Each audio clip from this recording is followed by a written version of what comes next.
Hello mga kasyambot, sa magandang araw sa inyong lahat. So today is baking time and gagawa po ako ng demo cake na strawberry cake. So for the base cake, gagawa po ako ng vanilla chiffon. So meron po ako ditong all-purpose flour with cornstarch na po yan. Salt, sugar, baking powder. So imimix po natin ito. So once na mix po natin, isa-set aside po natin siya. Meron po ako ditong yolk, and then milk, oil, and vanilla. So we're going to mix this until fully combined. So ganito na po yung wet ingredients nyo. I-combine po natin ito sa ating dry ingredients. And now, i-mix po natin siya. Mix until combined, but don't overmix. Make sure na wala na siyang puti-puti. And smooth po dapat yung texture niya. So ano yung texture niya? Smooth na po siya. So, stop na po tayo dyan. Pag nakikita nyo, wala nang mga puti-puti sa ilalim at sa side. So, set aside po muna natin yan. So, meron tayo ditong egg white, cream of tartar. So, nasala ko na yung cream of tartar. Kaya, wala na yung bubuo. And then, sugar. And then, using hand mixer, iwiwip po natin to until stiff thick but not dry.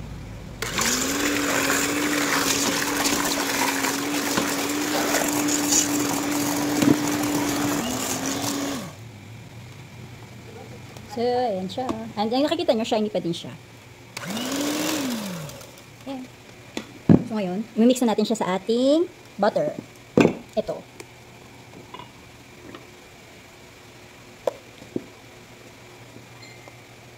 So, ayan, naglagay ako ng meringue dito sa ating butter. So, imimix lang po natin siya. Pero, hinay lang po yung pag-mix ninyo.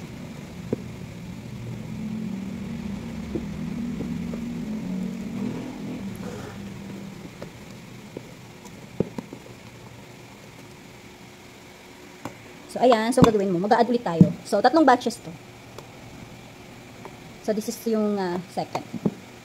So, ito yung pinaka-last later. Ito yung sa second. So, i-mix natin siya.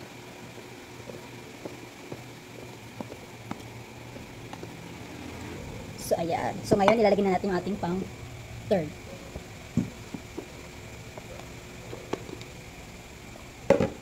So, ito na yung pinaka-last.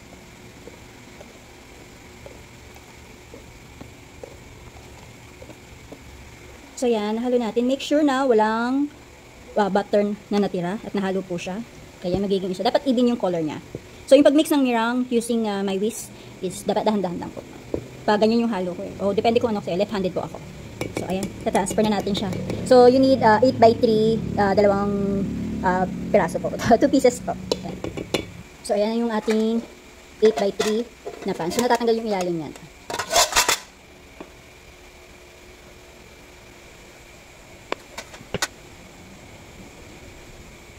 Ayan, papantayin lang po natin. So, ito na siya. Tap nyo lang pa to release some of the bubbles. And now, sasalang natin siya sa ating naka-preheat na oven, 180 degrees Celsius, and we're going to bake this for 75 minutes. Hello guys, so ito na yung na-bake ko na vanilla chiffon cakes. Ayan, so hindi ko na siya tinaob, no need taob kapag maganda yung pagkaka-mix po ninyo sa inyong chiffon cakes. So, ayan siya. So, ito, tinanggalan lang sa ibabaw ng mga anak ko. Masarap kasi yung sa ibabaw. So, ayan, magde-decorate na tayo. So, strawberry cakes po yung aking gagawin.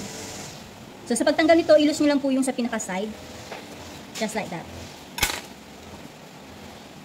Ayan.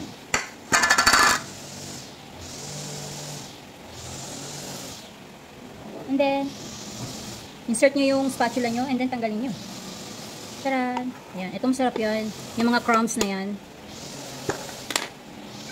So, para hindi kayo mahirapan mag-crumb coat ng cakes, tatanggalin na natin yung sa pinaka-side para smooth po siya later. Ayan. So, ayan na. Nalinis ko na siya. Even for the other one. So, ngayon, maglalagay tayo ng filling, which is dulce de leche.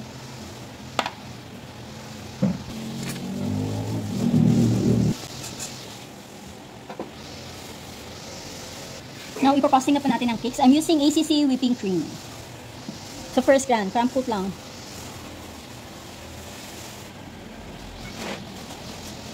So, ating first coating now, we'll do the second coating. So, light blue or sky blue, yung pinaka-base. Ayan. Very thin layer lang po. Scrape po natin.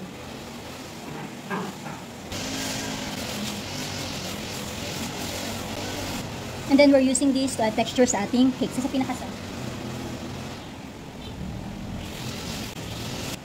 I have my chocolate ganache here. Ayan. So, ibubuhos natin siya here.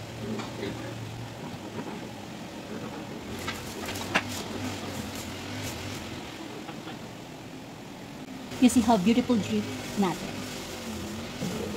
So, ngayon magpapipe ako sa pinaka-center. I had 2M piping tip.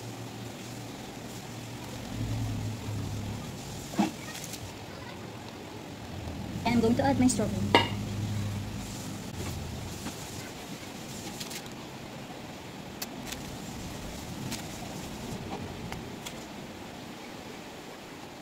So, ayan ang ating strawberry cake. So, sa pinaka-top, magdidrizzle lang ako ng mga chocolate. Ayan.